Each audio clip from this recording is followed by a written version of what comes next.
अपने प्रेमी के साथ क्रीड़ा में विघ्न करने वाला भाई के मरने पर हिडिंबा भी खुश हो गई और वह लोग वहां से प्रस्थान की तैयारी करने लगे। इस पर हिडिंबा ने कुंती के चरणों में गिरकर प्रार्थना करने लगी, हे माता, मैंने आपके पुत्र भीम को अपने पति के रूप में स्वीकार कर लिया है।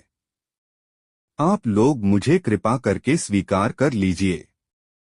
यदि आप लोगों ने मुझे स्वीकार नहीं किया तो मैं इसी क्षण अपने प्राणों का त्याग कर दूंगी। हिडिंबा के हृदय में भीम के प्रति प्रबल प्रेम की भावना देखकर युधिष्ठिर बोले, हिडिंबे, मैं तुम्हें अपने भाई को सौंपता हूँ, किंतु यह केवल दिन में तुम्हारे साथ रहा करेगा और रात्रि को हम लोगों के साथ रहा करेगा। हिडिंबा इसके लिए तैयार हो गई और भीमसेन के साथ काम्यक वन में आनंदपूर्वक जीवन व्यतीत करने लगी। 1 वर्ष व्यतीत होने पर हिडिंबा का पुत्र उत्पन्न हुआ। उत्पन्न होते समय उसके सिर पर केश उत्कच न होने के कारण उसका नाम घटोत्कच रखा गया। वह अत्यंत मायावी निकला और जन्म लेते ही बड़ा हो गया।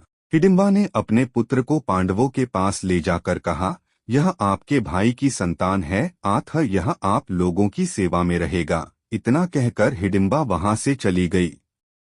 घटोत्कच श्रद्धा से पांडवों तथा माता कुंती के चरणों में प्रणाम करके बोला, अब मुझे मेरे योग्य सेवा बताएं। उसकी बात सुनकर कुंती बोली, तू मेरे वंश का सबसे बड़ा पौत्र है। समय आने पर तुम्हारी सेवा अवश्य ली जाएगी।